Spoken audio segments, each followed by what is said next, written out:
slides? We can see them. Okay, perfect. So the I first gave this talk last February in Puerto Rico at the Region 5 AMLA meeting that Dr. Marquez graciously invited the Department of Surgery to send some speakers to. And so it was a really great experience, and one of my first experiences with AMLA since I graduated from medical school. So it was very enjoyable, and also kind of crazy to believe that was just over a year ago, and how different everything is now. It was one of the last times I traveled, and so it's been interesting to look back at this presentation and just think about how quickly the world can change. But I'm also grateful to have the opportunity to share this presentation with you all today, and especially thankful for seeing some familiar faces and names in the audience who are, I'm sure, here to support me. So that's very kind of you. So let's get started. So I have really no financial disclosures, but I do want to say that I am not a medical expert on infertility. Any expertise that I have in this area comes from my personal experience with infertility. And so I want to start by sharing a little bit about my story. So pictured here, you see my son Hudson. And this was a professional photo that was taken of him. But over on the right, you can see the very first photo we ever had of Hudson, which was prior to implantation of him as an embryo form, when we went through in vitro fertilization. And it's kind of extra special to be given this talk today because it's actually his 4th birthday. So this was us this morning, celebrating before we all went to our respective schools and work. And lest you think I'm an unsafe parent, I want to point out that there's a hand that's very close by to the child with fire that's sitting up on a high surface and eating very unhealthy breakfast. But don't worry, those are also his vitamins that are sitting next to him. So we're trying to cover all our bases. But this picture is extra special because of, every child is special no matter how you get to them, but because of the struggles that we had with infertility, and the fact that there were, there was about 18 months where I wanted a child and had difficulty conceiving. And I'll tell you, during those 18 months, I felt very alone. And in spite of the fact that there were many people who supported me, it's just infertility can be a very private topic, or the desire to have a child can be a very private topic. And also there's a lot of kind of expectations wrapped up in it, that you should be able to conceive without any help, and also this kind of desire to surprise people with the news and etc. And so back in 2018, I actually wrote a blog for the Association of Academic Surgery about my experience with this. And I still to this day receive emails from individuals who have come across my blog, usually in the medical field, not always surgeons, people that just reach out and send me an email and say, thanks for sharing. I have felt very alone, and it's just nice to hear from somebody else that's had the same experience. So that has fueled my desire to share and to kind of break the silence, if you will, on my experience with infertility. And that's part of my goals for sharing today, is that you'll feel less alone, and maybe you'll feel a little bit more empowered, or that you will be willing to be present with somebody else who's struggling with this, especially because we know that women in medicine are going to struggle more than others, more than likely. So here's the problem, and the reason that we see a lot of infertility in female physicians, although I will add that whenever I started sharing about my experience with infertility, I also heard from a lot of my male colleagues that they had trouble starting their families as well. So I'm not sure that we are completely alone in this as female physicians. But the ideal childbearing years occur before age 35. And typically we're about 24 years old whenever we matriculate for medical school. We're seeing that age increase because a lot of students who are taking gap years after college. And I'll just tell you that my personal experience with interviewing medical students for residency, et cetera, is that we're also seeing more medical students extend their training to get additional degrees during medical school or to pursue research years during medical school. And then following that, you have residency. And so, of course, most residencies are over 3 years. Some are more than 7, and that can be extended even further because of research time. And there are certainly a lot of demands during this time, and a lot of physicians, especially female physicians, choose to delay childbearing because of this.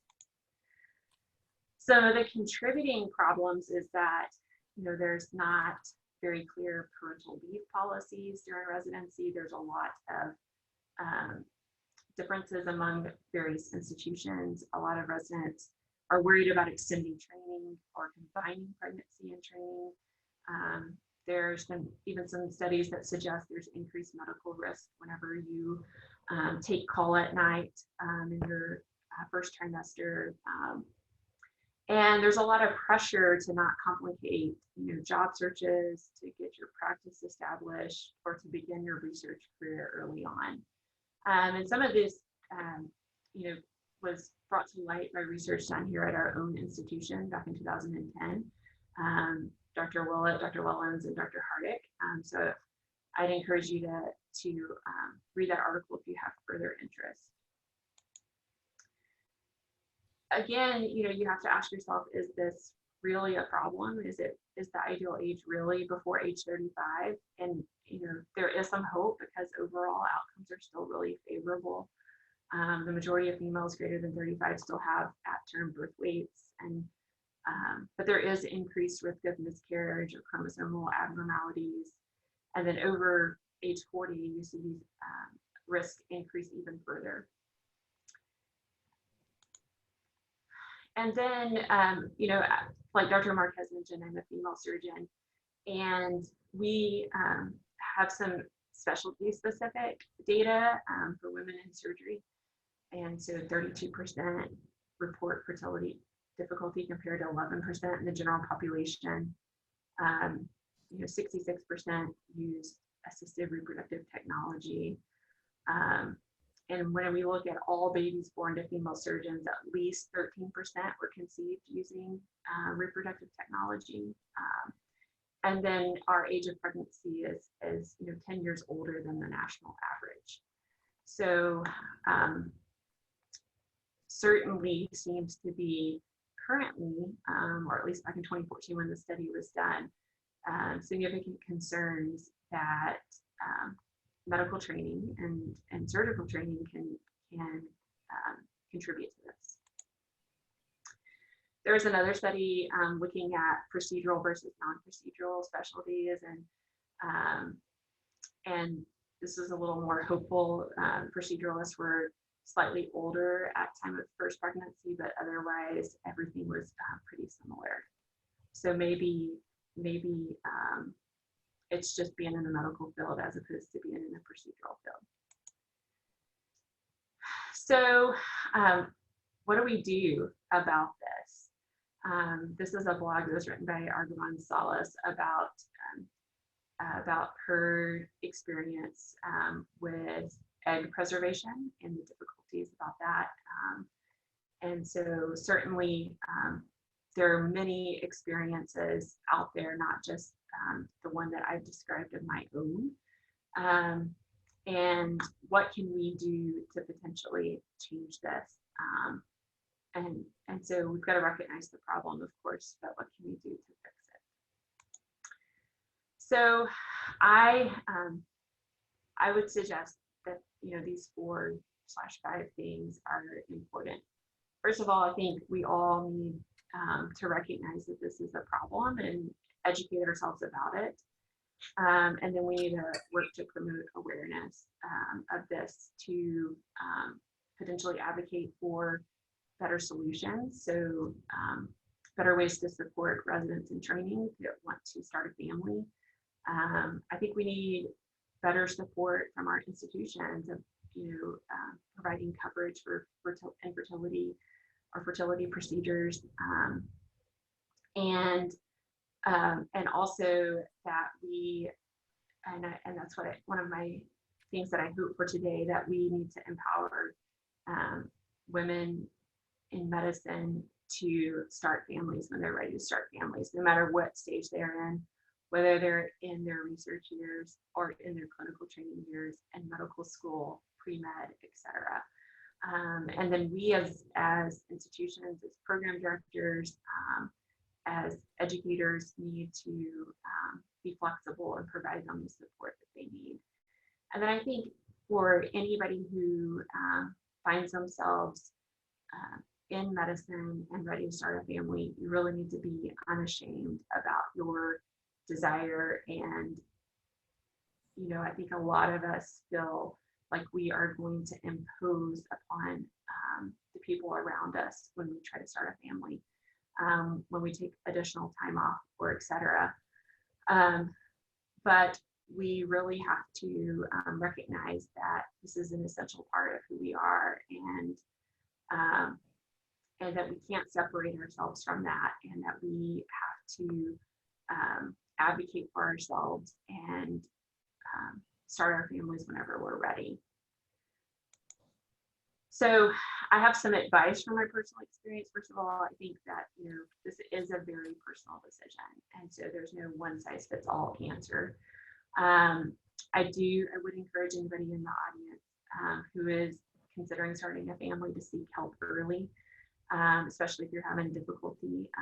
One of the silver linings, although I kind of hate that term, of being a female physician, is that I had really easy access to infertility experts, and was able to get in and get help and easily navigate the medical system so that I could know what my options were.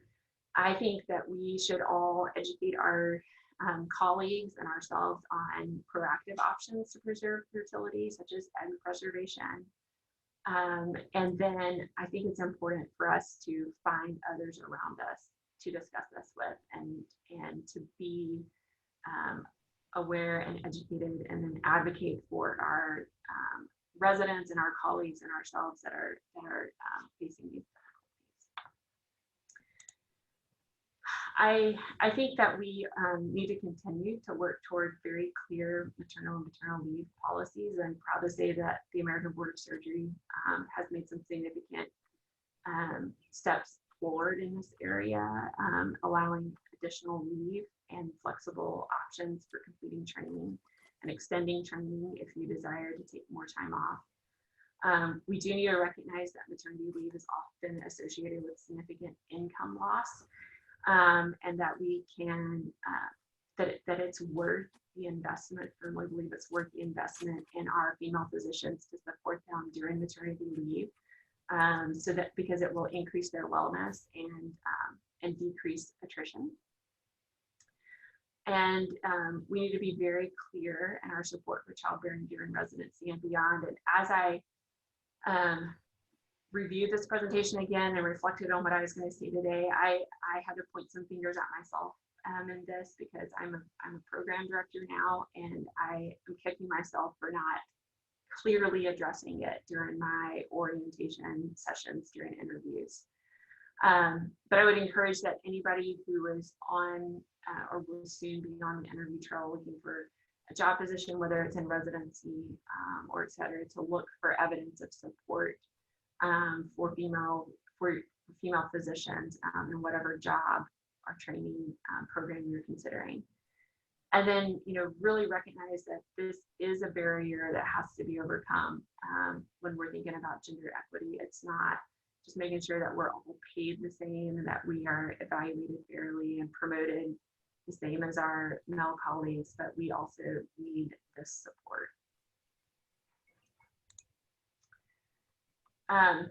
So I think that here's another resource if you're interested. It's an article by the WMC on why women leave medicine. And I'd like to highlight one quote from it, which was, "Until system-wide reforms are made within the institution of medicine to support women in their roles both as mothers and physicians, we will continue to see women leave medicine. And our advancement will continue to be slower." And so I think it's important for us to all advocate for ourselves in this and to spread awareness and to use whatever platforms we are given to emphasize this to our leadership. And then just in closing, I say that, fertility is really complicated, and I've only skimmed the surface of it. But I use this model often whenever I talk up to my residents or medical students about well-being. And so I just want to point out that a lot of what we receive from having children is positive emotions, positive relationships. There's a lot of meaning and accomplishment. And so when we think about well-being, I think we can't ignore this aspect. And that's more than just fertility, right? It's also making sure that physicians who are already parents have childcare options and the ability to leave when needed to care for their children, and et cetera. And so we need to address all of that to ensure that our physician workforce is well and that we are well. And there's some studies out there. I didn't really reference them in this talk, but there's some studies that suggest that trainees and also physicians that have children or have lower well-being. And I don't think that's from actually having children, right? It's from the challenges that come within our systems, within the healthcare systems of where there's need for support and it's lacking.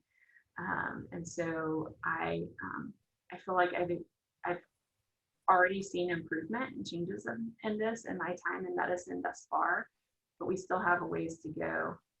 And I am hopeful for the future, and suspect that we will continue to see a lot of progress made in this area.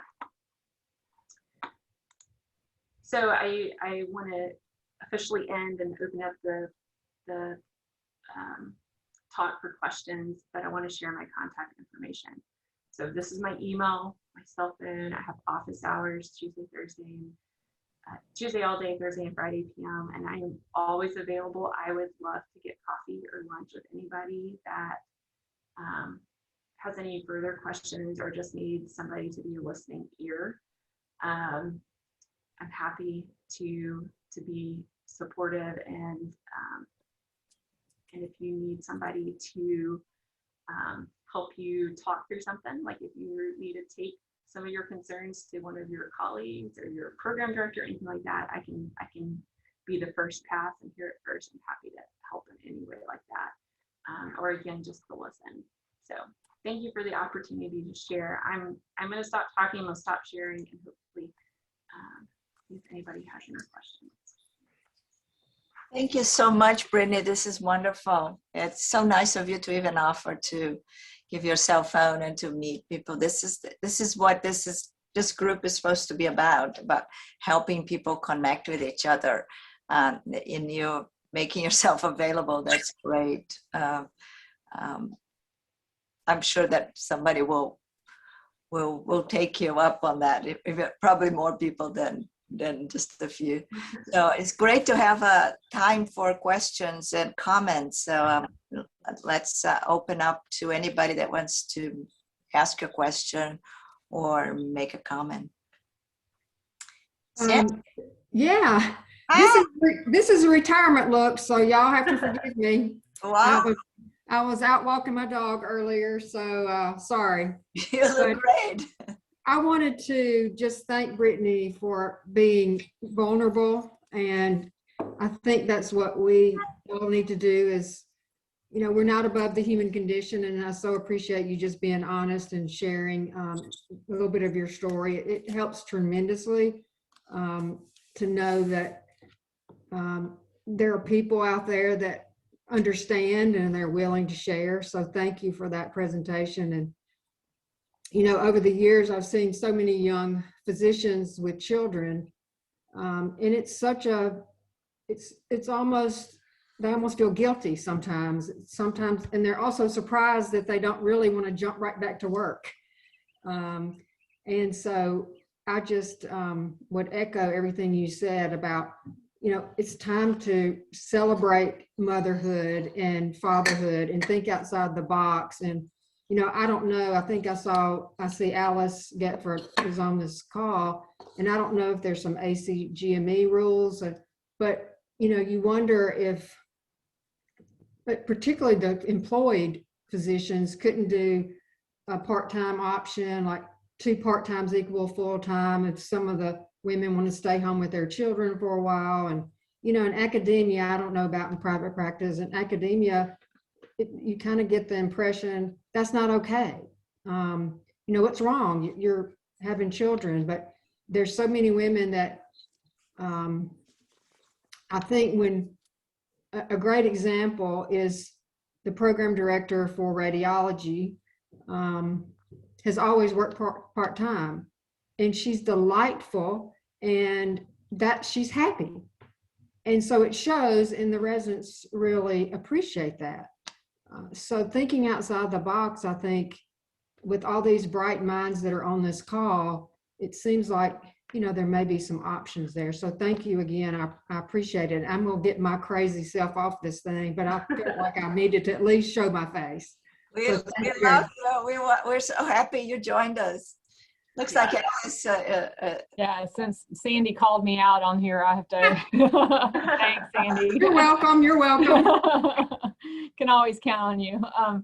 No, Brittany, thanks so much. That was really a great presentation, and I know it's tough to do something like that that's so personal, and we all appreciate your sharing. I do think, you know, at least from UAB standpoint, I'm happy that we have the 4 additional weeks of paid leave. You know, I do wish that we offered that to people that were in their first year of employment, but that's bigger than me. But that's something that maybe this group could advocate for through human resources and the institution. That's a UAB wide. It's not just, you know, it's not the residents and it's not GME, but the ACGME, this is definitely a topic of conversation. There've been a lot of workshops and you know, most of the policies around leave, vacation, all that kind of stuff are left up to the sponsoring institution. But where people have run into difficulty is with ABMS, the American Board of Medical Specialties, and the individual specialty organizations not allowing enough time off in each individual year or total in the training. And so that has changed as of July 1st, 2021. They're saying that other than 1-year programs, that everyone should have the opportunity to be off for at least 6 weeks for you know, FMLA, and without exhausting all vacation. So, and they're recommending an additional 2 weeks of vacation. So for residents and fellows, that's huge. And so, you know, that allows for more time. So I'm optimistic that that's improving. It's just then once they come back to work, I wish we had better options as far as childcare on site. And, you know, there are a lot of things like that that would be really helpful. I know there have been a lot of, you know, groups looking into that and trying to work on it. But, you know, obviously these are big commitments. And so I think, you know, whatever we can do to advocate for those kind of things for women physicians would be helpful. Women, you know, scientists, women in health professions or in science would be really helpful. And I want to give a shout out to the GME office for the resident resource center that they're developing, because there are additional lactation facilities within that, and kind of areas where your family can come in potentially, once visiting is lifted, visiting restrictions are lifted. And I think that's incredibly important, especially when new moms return to work, to have that support, to have the ability to potentially take a pause from your clinical duties and see your children, is extremely important.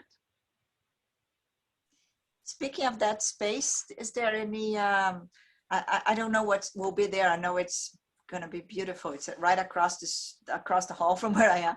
Will there be any breastfeeding? Yes, there accommodation? are Yes. lactation rooms. Lactation rooms, yeah. Yeah, and unlike other lactation rooms across the campus, these will have computers and phones and things where people can actually get their work done while they're pumping.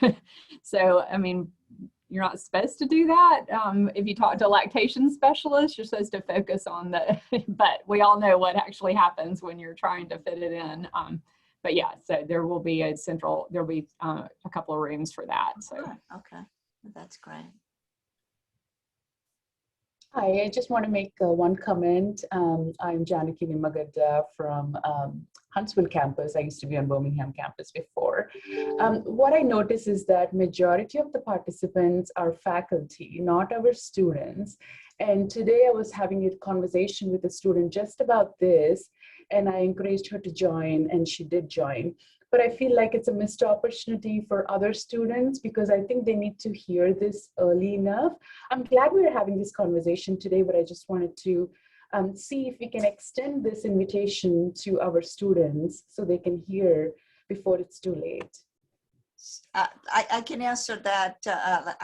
I know there are a couple of students. I know Laura Minton is one of them. But since it's being recorded, Janaki, I'm going to send the link to, and Jessica, to the AMWA president of the student body, and then they can disseminate that way.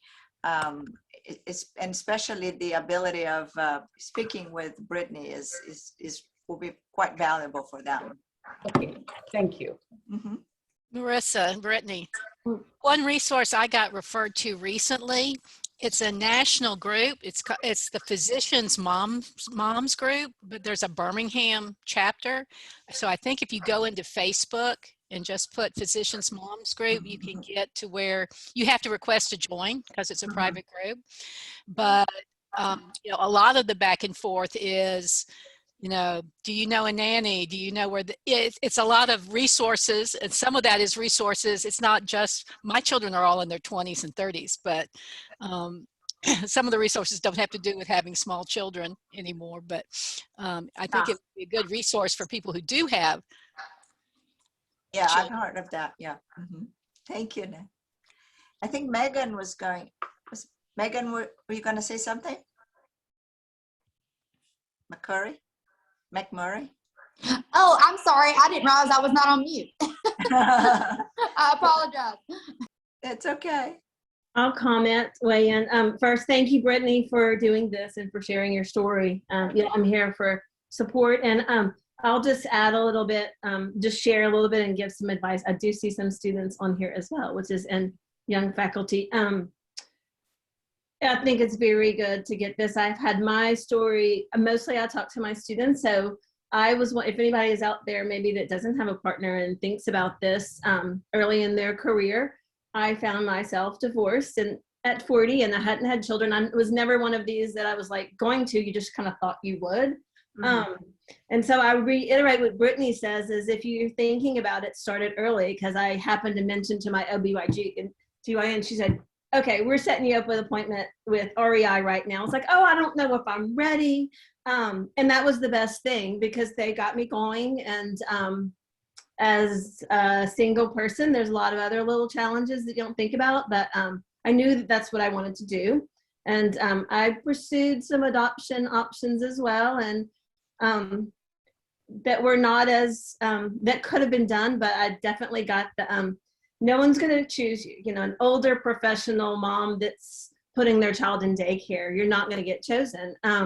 So I said, let me just see if I can go either route. And I had faith in my body. I was one that was like to be pregnant. So don't let that stop you as well. If that's something that you want to do and try for yourself, even without a partner at the time, then go for it.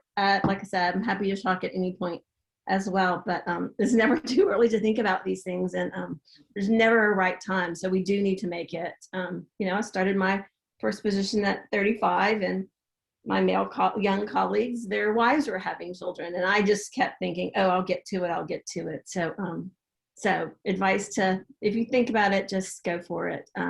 It's the best thing. Also, I see someone here, one of my former students, Claire, her son is in the same, we have a four-year-old Brittany too. And I always say I'd rather be an older mom than not a mom. So 50-year-old with a 44-year-old, but you can do the math. But it's something I haven't regretted for a moment. So if there's anybody out there that, from that vantage point, I say just go with your gut and your heart all the time.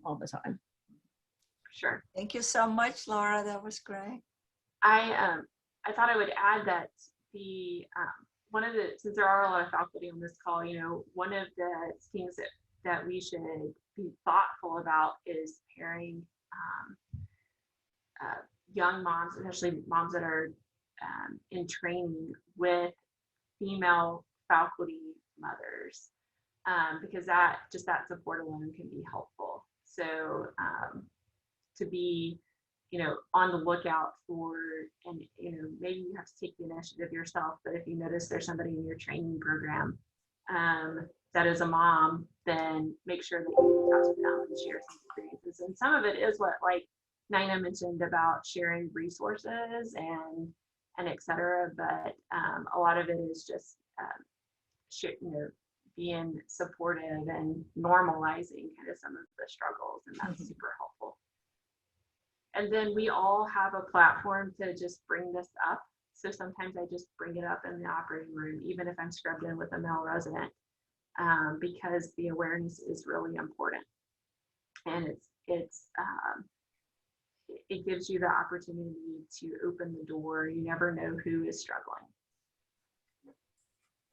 There are some, I've encountered some male residents who are struggling with their wives.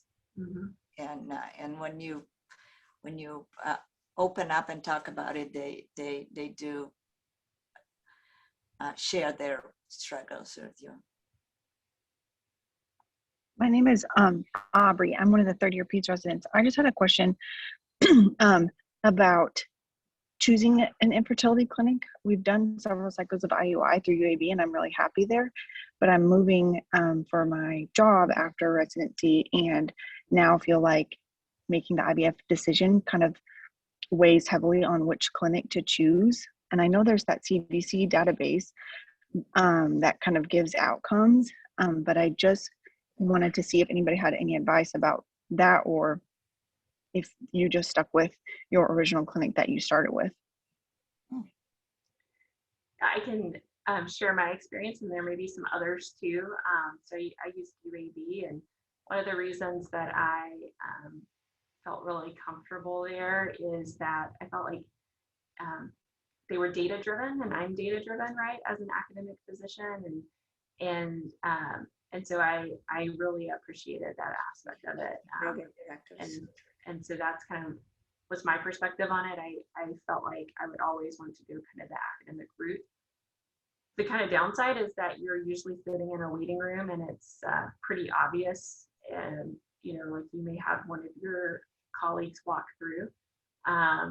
Now there may be options if you're really concerned about that. They could be supportive of, but that's the only downside that I've seen.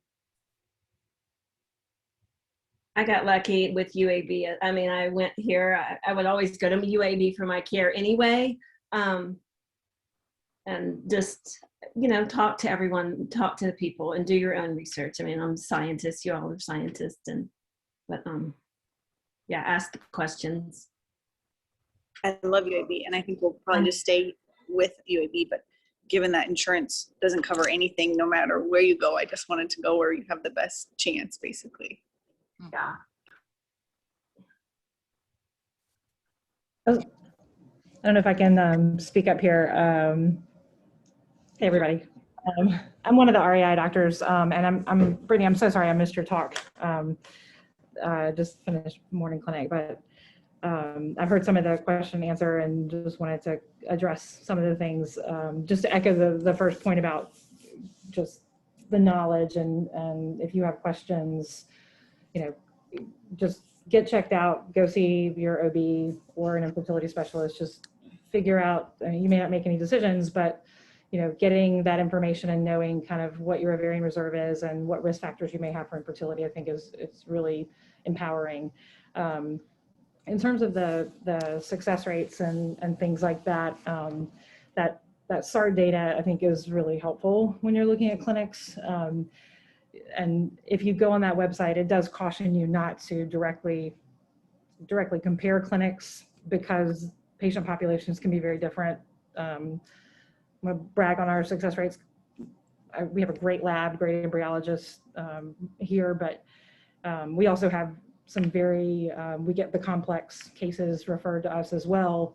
And so some years or even some, age group, we're not doing 6,000 cycles a year. So small sample size, that can really shift what success rates look like from year to year. But I think that there are plenty of practices that are very popular that whether it's locally or anywhere, where people really have never actually looked at the success rates for the IVF program or haven't done any research, whether it's maybe even just talking to the embryologist there. And so I think that is important to kind of consider. And the other thing that I wanted to mention, just the final thing, is just in terms of the IVF benefit. So that's something that we really are advocating for and working on right now. And any of you guys who would be interested in maybe writing a short little summary of what you've been through or what it might mean to you to have that fertility benefit through UAB would be really helpful as we do some of that advocacy actually here in the next few weeks. So please feel free to email me. I'll put it in the chat, I'll put my email. But that I think would be really helpful to have some personal testimonials as to either your experience with infertility or maybe if you're on the front end and thinking about how you may need treatment and how that might influence things for you personally. That could be really helpful in advocating for that benefit. So just want to put that out there. I would really appreciate that. That's awesome. Thanks for coming. Thank you. And don't worry, I disclosed that I'm not a medical expert in fertility. But Dr. Gunn, you brought up a great point, just in terms of that's another challenge is the finances, of all of it as well. It really opened my eyes to kind of women's health disparities and resources. And I think, okay, here I am, a professional woman. I can do this 3 times, however many it takes. But it's the inequities are huge out there for, you hear, the stories that break your heart, people mortgaging their houses to do this again and again, and no support from insurances when how many women deal with this. It's a family issue. It's not just an individual. Yeah, it's really hard from the physician side to know what treatment a patient needs and to know that they can't, for them to tell you that there's no way they'll ever be able to afford that treatment. Even though they have insurance and, even good insurance. In Alabama, it's not a mandated state. So companies don't have to or the insurance companies don't have to provide that IVF coverage. But yeah, it's a huge issue. But resolve.org, the National Infertility Association, is having their annual advocacy day in June. So that'll be like state and national level sort of advocacy. And then, as I mentioned, we're doing advocacy at the UAB level as well. So all of the stories and the voices really matter. And as more people talk about it, and have an awareness of it and how important it is and how many lives it touches, like that really matters in terms of changing minds and changing policies. So so you mean there are states that do cover it, Titra? There are, I think it's about 18 states where it's the coverage, if you're an insurance company and that's like you have to cover IVF and fertility as part of your package of benefits. But Alabama is not one of those states. So Interesting. Very interesting. Other comments? I just have a quick question. So my name's Anmol. I'm actually the student that Dr. Nimagata was talking about. I am in MS4 on the Huntsville campus. So my question basically was, how would you say we start having this discussion with our attendings during residency that, we are looking to have kids, but, you don't want them to, I guess, have that underlying feeling that you're going to ditch them halfway through residency or anything either. So how would you say we start that?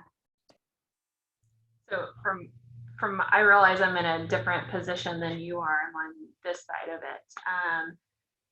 But I think that you're going to be in the wrong residency if they do not support you asking those questions and having those conversations. That's really easy for me to say, but I regret to tell you that there are some really sad research studies out there that have interviewed general surgery residency program directors, and a lot of them have significant concerns about their residents' childbearing and the stress that it will put on the call system and et cetera. And that's just wrong. That is not the way it should be. We should all recognize that this is just a necessary part of life, and that we should be supportive. And so that's where I hope that talking about it empowers all of you to, and us as faculty talking about it with our students and bringing it up. But I don't think that you should hesitate to bring it up and to ask those questions. And you will probably find it easier to do with a female faculty member. So that might be where you should start first. And potentially some of the things that would be helpful is for us to try to organize a panel with the medical school or something like that, so that you're seeing it in front of you and and then I think once you start talking about this, you give more opportunities to talk about it. So if you need to connect with somebody in a specific field, I'd be more than happy to do the groundwork for you of seeing who might be a good listening ear in that field. That's great. Alice, I'm going to ask you again. Is there anything we could do as an institution to remind the program directors to open up to these types of questions or conversations with our residents? I think it's a conversation that's happening nationally, okay, the ACGME level as well as ABMS, that it's clear that we need to be better about offering the option of having children during residency or fellowship, if that's what works best for the trainee. Acute. It's just it's hard, if you have a small program and one person's chest gone for extended period of time, I understand it does make it challenging. So I think, as much as we can just make sure that people understand that we have benefits that are available to our trainees, and that people have the right to use those benefits, and how can we work that out, to the best of both the program and the trainees' benefit. I think, you have to be, people need to be, there have been situations where, for example, you don't want to come up at the last minute and say, that your spouse is going to have a child and you're going to take, your rightful leave, but you haven't planned ahead about it. You know, so you want to be, everybody needs to be fair on both sides of the equation. But I think in general, having programs be supportive of working together with the trainees and the trainees working with the programs to make sure that things are handled in, you know, as advance notice as you can possibly do to plan, and knowing that the program is supportive of your desire for family. I mean, that's the best we can do. But yeah, I mean, people, you know, boards are being more, you know, board, I mean, like I said, one of the issues was the board certification. You wouldn't even be eligible to sit for your boards when you finished residency if you took too much time. And so that's opened up. So that's allowing a lot more flexibility for programs, you know, that they didn't have before, because then there's the financial aspect. If somebody extends their training, then somebody's got to pay for those extra weeks of salary that may not be covered, you know, through the original contract with, you know, through the hospital. So it's complicated, but yes, I think we need to be as supportive as possible and everyone work together to make sure that, you know, that people are not adversely affected one way or the other. Marissa. Yes. Two things to bring up. One, for the student who is, you know, looking ahead to residency, you know, as you start, one, be familiar with what the board requirements are for the field you've chosen, because they do differ from one to the specialty to the next. You know, I did my residency back in the late 80s, early 90s, but UAB already had a handbook for the residents by that time. I'm not so sure DTEM realized it had a maternity policy written into it, but you know, it was very limited, but there was so another thing to look at is to find out, you know, what the institution's resident handbook is. And as individuals, getting involved in your specialties societies can help. I know that the American College of Radiology meets starting this weekend, and one of the resolutions before the ACR is supporting the new requirements for 6 weeks off without any penalty, and asking our ABR, the board, to adopt that from the ABMS, and they're actually pushing to try to get it to 12 weeks. So you have a voice there. Great. That's great to hear, Dina. Well, thanks again for the opportunity and for all of you who joined and spoke up and contributed. I really appreciate it. Well, thank you so much. This is just the beginning. We should continue this conversation, and we appreciate you being such a leader for all of us. Sure. Lots of people are thanking you in the chat. Yes, thank you for doing this. Yeah, thank you too, Laura. So I think Jessica will let you read the chat before she closes it. Right, Jessica? Yeah, we'll also have records of the chat. So if anyone needs an email address or anything, please don't hesitate to reach out to any one of us, and we'll make sure to connect you with the right people. Sounds good. Thanks again. All right. Thank you. Thank you. Have a good afternoon. You too. Bye-bye. Thanks, everybody. Thank you. Bye. Thanks. Bye.